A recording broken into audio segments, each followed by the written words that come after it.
Hi friends, ఎప్పుడైనా ఆలోచించారా భూమిపైన వేలాడుతున్న కొబ్బరికాయ లోపల అంత ఫ్రెష్ నీరు ఎలా నిండి ఉంటుందని? నిజంగా అది ఒక మిస్టరీ కదూ. ఈ మిస్టరీ వెనక ఉన్నది చాలా అద్భుతమైన సైన్స్. అయితే ఈ ఇంట్రెస్టింగ్ ఫ్యాక్ట్ తెలుసుకునే ముందు మన వీడియోకి ఒక లైక్ కొట్టి మీ ఫ్రెండ్స్తో తప్పకుండా షేర్ చేయండి. మీ సపోర్ట్ నాకు చాలా ఇంపార్టెంట్, కాబట్టి నన్ను తప్పకుండా ఎంకరేజ్ చేయండి.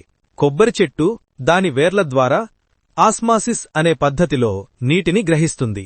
ఈ నీరు చెట్టు కాండం లోపల ఉండే సన్నని నాళాలైన జైలం గుండా పైకి ప్రయాణిస్తుంది.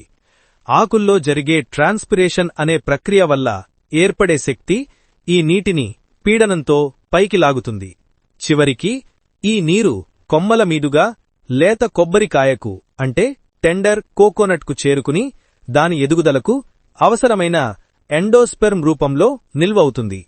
అందుకే లేత కొబ్బరిబొండంలో నీరు ఎక్కువగా ఉండి అది పండుగా మారే కొద్దీ ఆ నీరు సాలిడ్ గుజ్జుగా మారుతుంది. ఎంత అద్భుతం కదూ!